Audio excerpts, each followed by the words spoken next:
Welcome to the Successful Nonprofits Podcast. I'm your host, Dolph Goldenberg.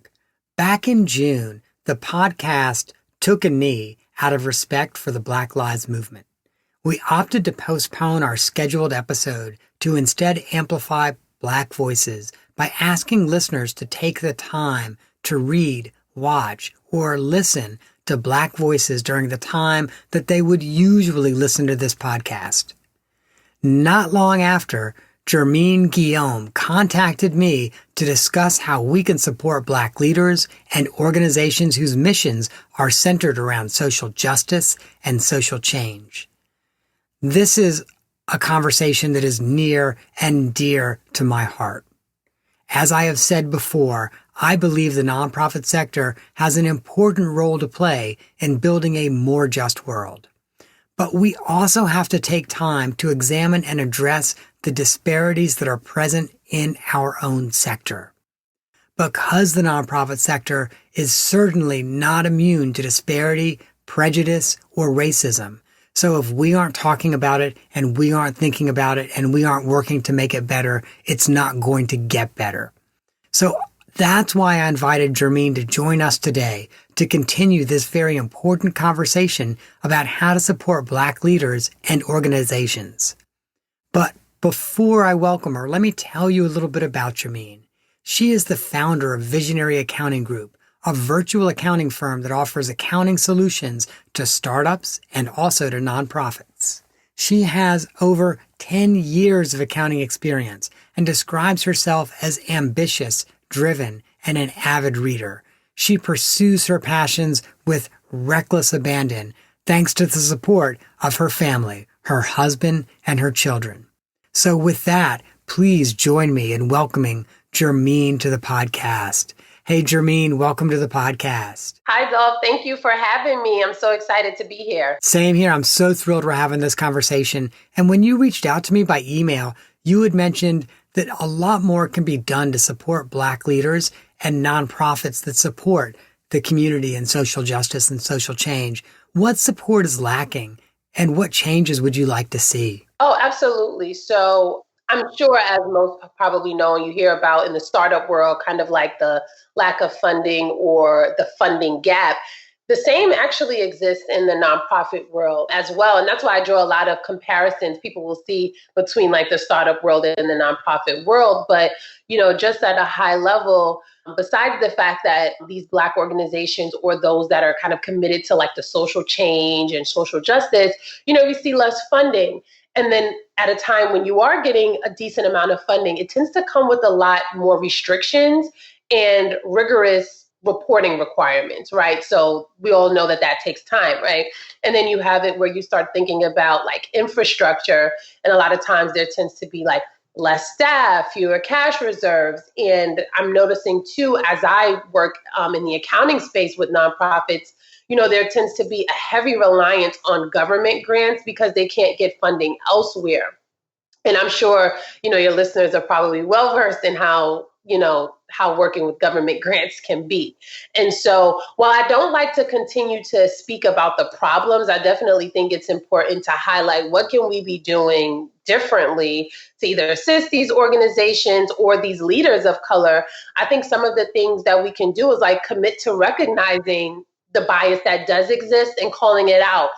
Being intentional about diversity and inclusion, and not just using it as a buzzword, right? Because you tend to hear it thrown all around. And when you're hiring, Black staff or Black leaders, putting them in roles other than diversity and inclusion, working on the other side with like funders and philanthropists to educate them about what these organizations need and why their funds are needed.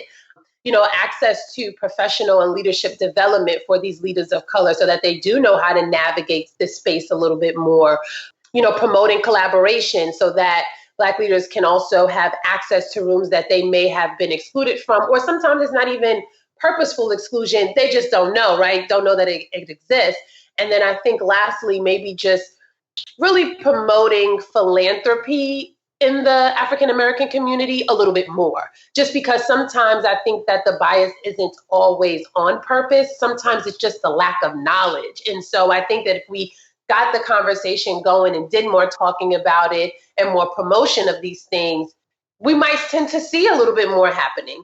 Do you ever feel like some nonprofits are a little too timid in talking to funders about the things that they need support from the funders on? Absolutely. I think that there's this fear of if I can just get a little bit, so I think for one, there is a huge scarcity mindset in the nonprofit community in general. And so, and that's where I think that whole like professional and leadership development could maybe come in to understanding how to speak to funders, how to ask for what you need, especially as, you start getting into the whole conversation about like overhead, right? So not just asking for what you need to run this program, but what about the network of the support that you need for the people who are going to be running that program, right? So making sure that you're not asking for just enough, but you're asking for exactly what it is that you need and not being afraid to do so. Because, in the words of my mom, like they can only say no. And I think we're at a unique point right now in the history of philanthropy. I think there are a lot of foundations that are really viewing diversity, equity, and inclusion as a priority. But I also think that they do need those organizations that represent communities of color or represent disenfranchised people to step up and say to the funders, hey, this is really what we need. If you want to help us make systemic change, or if you want to help us change our own sector, this is what we need from you. Absolutely.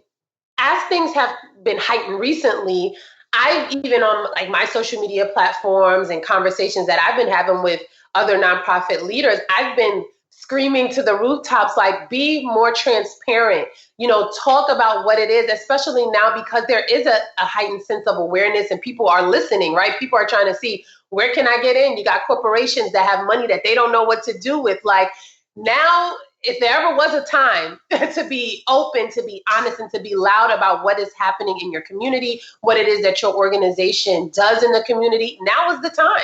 And it's interesting because I'll share with you, and I do a lot of work in the LGBTQ community.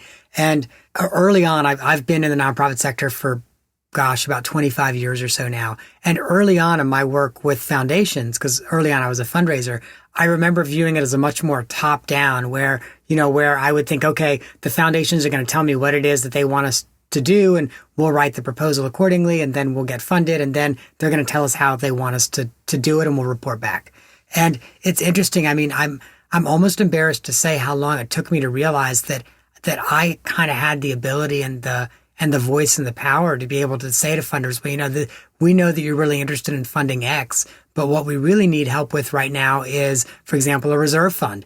And if we had a reserve fund, here's the ways that our organization could be different. And this is where I think it becomes twofold, right? Because I think that sometimes as a Black leader, you tend to feel like sometimes you might be walking on eggshells. And so you don't want to say the wrong thing. And then it's like you get zero funding, right? I think there really is a case of approaching it with this bit of a timidity, because you're not sure. But I do think that is also at the same point what holds us back. And so I absolutely agree with you. And I think it's really important. And that's why I always think about, knowing your numbers and really knowing your organization inside and out, because when it comes time to applying for these funds or going after these grants and having these conversations, you need to be well versed about what it is that your organization needs. You won't have that level of information if you guys aren't doing the proper data tracking and internal work before you go, looking or searching for funds. Right. Absolutely. And from your perspectives, I know you're also an accountant. Like, what are some of the important things that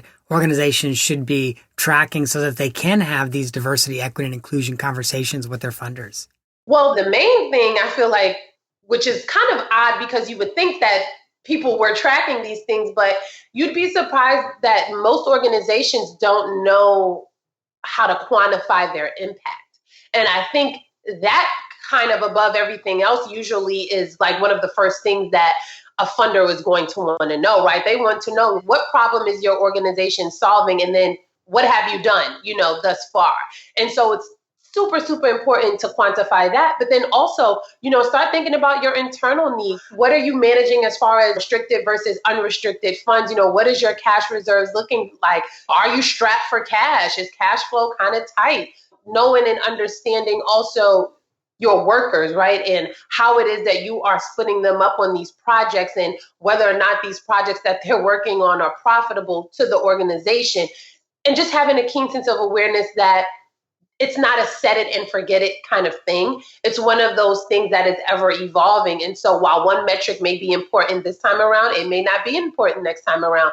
Quantifying your fundraising effort, you need to be able to know, like, maybe that gala that you put on every year, even though you do it every year, maybe it just doesn't make you any money anymore, And so I think it's really important to after you're doing these big fundraisers or these events and things like that, being able to then go back to the table with your team and say, okay, how did we do? Because that also sets the premise for what you do the next year, right? We have to get out of this mindset of doing it because that's how we've always done it. And I find that in this sector specifically, there is a lot of doing things just because that's how we've always done it. Absolutely. I'll share with you one of the things I've been surprised at over the last few years as I've started to have some conversations with funders. I think oftentimes we're willing to have the diversity and inclusion conversation, but then the piece we leave out is the equity conversation because we're a little uncomfortable with that. And so I've been a little surprised over the last few years as I've talked to funders, and I've essentially said to funders, there are a lot of nonprofits that are really underpaying their staff. And so if they really strive for diversity and inclusion and they have a diverse staff, but they're underpaying all of their staff, guess which communities you're impacting by that underpaying? It's kind of like a cycle, right? And even with that, like, I'm just coming to realize that either it's a severely underpaid or underqualified staff, or it's like volunteers. And of course, when you think about nonprofit, you think about helping and volunteering, but there does come a point, especially as it relates to infrastructure, where if you do not have the proper staff, your organization is not sustainable and it will not run properly. And so it wasn't until, because I'll be honest, like, I had never really heard people speak like positively about like working for a nonprofit or entering this sector. And so there was always this kind of mentality of scraping to get by. They usually can't pay their people and things like that. And so when I actually got into this space, I'm like, okay, a lot of the stigma is really because some of us are just not operating properly, not utilizing the funds that we do have properly. And the other thing is, like, let's be more open. Let's get out of this scarcity space and talk about what it is that we really need to be better, because some of these nonprofits are, they're managing million and $billion budgets. So for some of them, it is not the case that it's scarce, or it's not the case that they're operating with the scarcity mindset. But I do think that, it is important that the knowledge gets spread, that we share that information, and that we stop thinking about, yes, it is a nonprofit. And I know there's a lot of controversy around whether you should think of it like a business or not. But in ways, when you start thinking about how you should run it or those internal aspects, I think that we have a lot to learn. And I think that there's a lot that we could take from the for-profit side that would at least let us run the internal operations a little bit better so that we then can serve the people better as well. I am right there with you. And it's interesting. I feel very similarly. And as I think about the inequity issue in nonprofits, and I think about my own career, because I guess I do now have a for-profit consulting practice, but my entire career has been in the nonprofit sector because it's nonprofits that hire me. And so as I think about my own career, the inequity starts really early. And I've given this example in some speaking engagements that I've done. So my brother and I were in college at the same time. My brother was an engineering student. And he did an internship, and at his internship, he was paid and this is the early 90s or late 80s or something like that. He was paid $23 an hour at his internship. So a rate that's over like $47,000 a year. And he's not yet got his degree. When he got out of school, he was clearly expecting to make more than $23 an hour because that's what he got paid before he had a degree, before he had the credential, before he had any experience. Mm-hmm. So I'm 3 years younger than my brother. I start college in 1990. As I'm in my last year, I'm doing an internship, but I'm a social work student. So social work students don't traditionally get paid for their internship.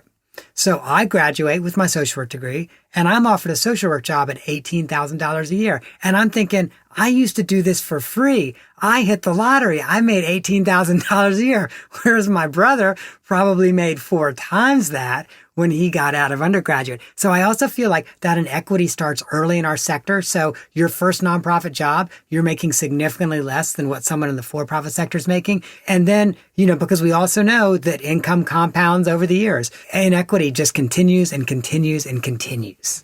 That is Wow. But I am just not shocked. And as crazy as it sounds, that is still the case today, right? So what's important too, when you raise that issue is because then you get into the topic of employee morale, right? So if your employees are being significantly underpaid, I mean, how are they really showing up to work? Are they really doing their jobs? I give this example over and over, but when the very first controller job I took in the nonprofit sector, I was completely overwhelmed and I just couldn't believe what was happening and going on. And they had a full blown accounting team and people were underpaid. People didn't really know what their job were. People were doing other people's jobs. And it was just so much chaos going on. But the morale was so low because people just felt not only underpaid, but then also underappreciated, right? And so I think that is super important that we understand some of these organizations are grassroots, right? And so maybe you don't have it, right? But I think it's really important to communicate with the people that you're working with, but also appreciate the work that they're doing because nonprofit work is hard work. I always say that it's hard work. A lot of people get into this stuff because they feel, they appreciate and usually they have some kind of personal attachment to maybe the mission and things like that. And so, you don't want to turn people away from this type of work. So I think it's really, really important for leaders to understand how to hire, who to hire, and how to appreciate your staff and also how to pay them. Yes. And part of the conversation that I have often had over the last few years with executive directors and boards is many of us see this. And for example, when I talk about that inequity cycle, if you don't pay your interns, then they have a much lower salary expectation. Those of us that are now on boards, those of us that are executive directors, we have the power to change that. We can say, okay, from this point forward, we're always going to pay our interns $12 an hour. But guess what? If you're paying interns $12 an hour, you can't pay any permanent staff members $25,000 a year because they're going to be making less than your interns did. But, but we as executives, we as board members have the power to change it. And I think that that's the conversation that we have to have more because I get this notion that people think that there isn't anything that they can do, right? And that there's just this feeling of stuck. But then when you carry that kind of aura, that kind of mentality, you have the top-down approach, right? So if you feel that way, it's going to trickle down to the people that are under you, and it'll just be a never-ending cycle. And we know that nonprofits are vital to the community. And so we can't bear losing you, right? So we have to figure out what is it that we can do to make sure that you have the tools and the resources you need to run your programs but not only run them, but then also deliver them, right? So, and that's twofold. So it's making sure that you have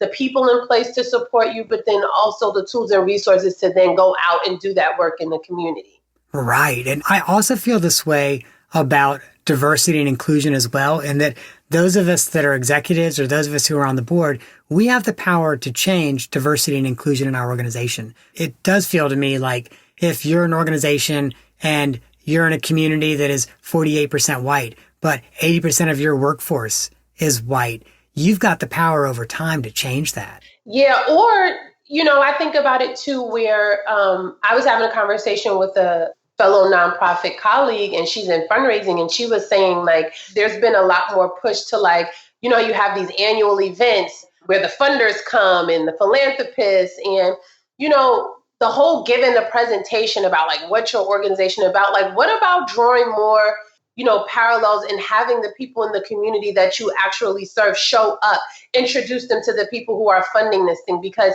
to your point, if everyone or the majority of the people on the board or on the leadership team are white, but you're serving in a predominantly Black community, how much of the issue that you're serving are those that are leading going to really understand, right? If they don't come from that.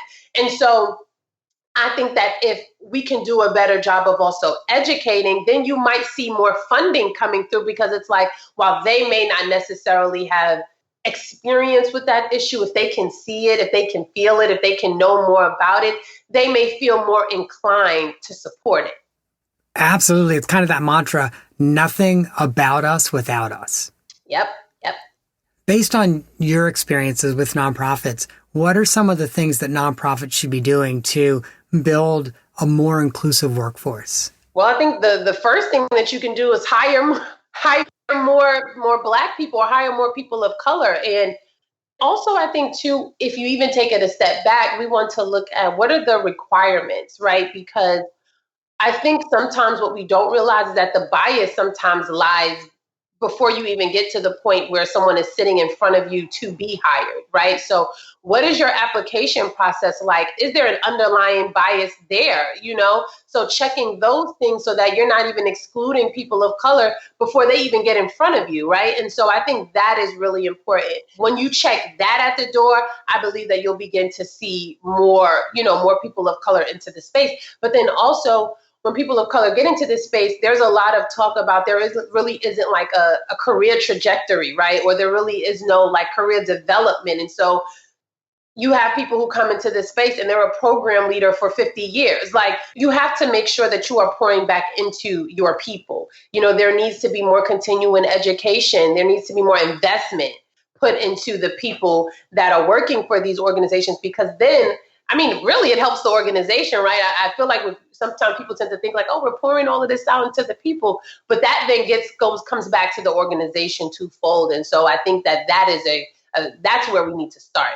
Can we unpack some of those systemic issues? And so, like, one of the things that I think about, I know a lot of nonprofits have a strong bias for promoting internally, but if they don't have a diverse workforce and they're promoting internally, they're also not going to have a diverse management or diverse senior leadership.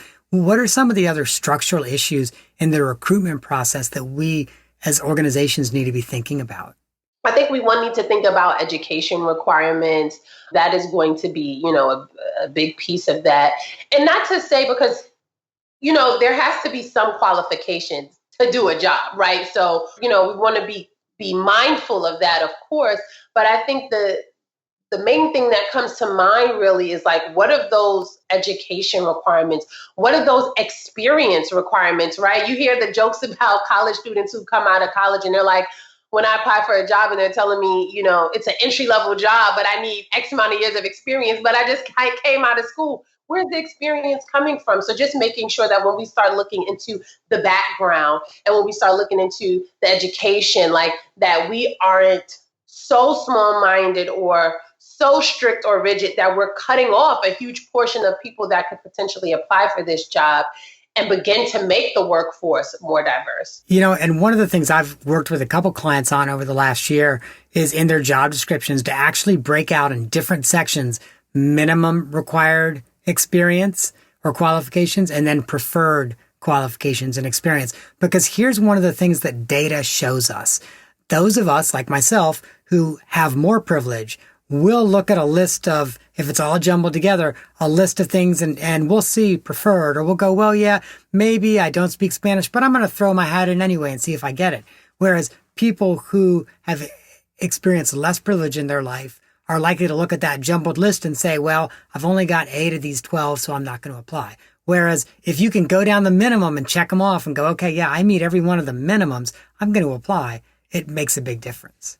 That is so true, because I have been there before too. Like, I've looked at job applications and it's like, if I don't check off the majority, I automatically have counted myself out. Like, I've done that in the past. And so that is such a key thing that you brought up.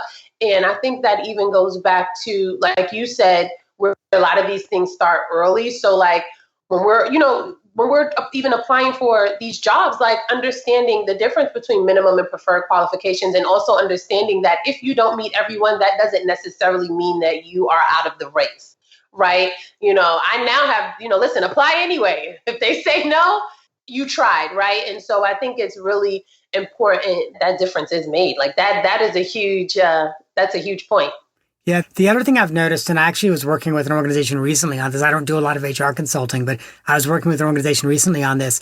A lot of job postings will just say, EOEs, like equal opportunity employer. But I've noticed that a lot of organizations, including some, pretty big businesses like Google and Amazon, have kind of created custom equal opportunity employment statements where they really express what their values are. Not just, we follow the law, big whoop, you do what's minimally required.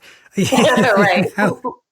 No, I really do agree with that, because I think also when we think about the type of climate that we're in now, like a lot of these things are truly important to people as they're applying, right? You hear people always talk about like the millennial workforce, like they want to work for organizations that they know care. We want to know that this organization cares about my life, right? And so, making that statement alone says to me that you even gave it some thought to put that there, right? And so I think we have to get out of the mindset of just keeping it so standard and so strict and straightforward that we don't allow for there to be any like finessing. One of the nonprofits that I worked at, what I noticed internally happened too is that there were a lot of like hiring of your friends or hiring of people And so some people were counted out before they even got a chance, but you're posting the job though, because you have to do that, right? But you already have someone in mind. But this is where also those having the proper infrastructure comes into place, the proper checks and balances. And that's where I say, like, I do believe that the nonprofit can learn a thing or two from the for-profit sector because things are just really relaxed. And I think that if things were a little bit more strict, we'd have a little less of that finessing. So, I do a lot of interim executive director engagement, so I'm not giving anything away about a client because I've done enough of them that no one will be able to pin down which client this is. But I was doing an interim executive director engagement, and what I would notice is we would post a position, and then the hiring manager would come to me as the executive director 2 days later and go, "Dolph, I found the perfect person." And I literally would be like, "You found the perfect person? You just posted the position. What do you mean you found the perfect person?" And they would go, "Oh, well, no, this person has this and this and this." And I was like, this was an organization that did not have a policy that said, as an example, non-exempt positions must be open 2 weeks, exempt positions must be open 4. There was no policy like that. And so pretty quickly I was like, we need some recruitment policies because it is this, oh, I have a friend that needs a job. But then the other thing that would happen is that person would get hired, but it was just a friend who needed a job. And so when they found the job they really wanted, they left. So the hiring managers that did that often had really high turnover. They were doing things for their friends, but not doing things for the organization. Right. And what I've noticed that in a lot of those cases too, the person tends to be not the right person for that job as well. And so I think we just have to stop treating nonprofits like our own personal playground and really understand that these places are vital to the community and that also how you run the organization in some cases goes hand in hand with whether you get the proper funding, right? And so we want to, like one of the things that I've been really, really adamant about with the organizations that I work with is making sure we have our ducks in a row. We have policies and procedures, we have the right things so that there is no reason. If they say no, it's for something else. This whole climate has also made me, even heightened because I know that there are more rigorous reporting requirements in some cases. We got to make sure our stuff is extra right, just to make sure that we get past those doors. And so I think that we have to make sure that we are not just, lollygagging or treating it willy-nilly and really making sure that we are treating this as a real organization as it is. I love that. I think that's part of the message around all of this, and especially around diversity, equity, and inclusion is we have to take it seriously. And if we don't, we aren't going to see traction. Mm-hmm. You don't want to see these organizations closing their doors, right? Because then think about all of the people that they are supporting and they are helping, right? And so that's the piece that I think about. So it's like, if we don't take this serious, these things have harsh consequences, not only for the organization, the people that work for it, but then also the community that this organization is helping. And so we need to be very, very mindful of that as well. Absolutely. Germeen, I am loving this conversation, but I've got to make sure we have time for an off-the-map question because in addition to being committed to diversity, equity, and inclusion, you're an amazing human being, and I want listeners to get to know some additional things about you. Now, in preparing for our conversation today, I learned that you apparently have a certain claim to fame when it comes to singing, and I'm hoping you can share with us what that is. I guess I've had a little bit of a few. But I grew up, in a church singing, but then I also went to a performing arts high school here in New York City. And so I have been singing and traveling more in my younger years, but I sang backup for just about all of the American Idol winners. I've sang at the Glamour Music Awards before. I've done a couple of concerts here at Carnegie Hall and Jazz at Lincoln Center. Wow. Okay. My goodness. So multi-talented. That's really incredible. Yeah, you can say so. Germeen, thank you so much for joining us today. And listeners, we did not talk with Germeen about her financial services today. But if you would like to learn more about her and also her company, Visionary Accounting Group, then check out her website at visionaryag.com. And make sure that you check back, because Germeen will be back on the show in a few episodes to discuss common financial mistakes that nonprofits make and how they can avoid them. So, Germeen, thank you so much for reaching out to me, and thank you for being willing to come on the show today. I'm so grateful for what you shared. Thank you for having me, Dolph. This was a great, great conversation. If your organization is looking for a virtual accounting solution and is committed to diversity, equity, and inclusion, it would be a great idea to reach out to Germeen. If you missed the URL for Germeen's company, Visionary Accounting, then hop on over to our website, successfulnonprofits.com. You will be able to find that link there, as well as a full transcript of today's episode and time-stamped highlights. And since you're already there, please take a few minutes to fill out our listener survey. It's just 10 questions. It'll take you 3 minutes, and it will help us make sure that we are providing you our very best content. And while you are there, check out our planning page to learn more about recession survival planning.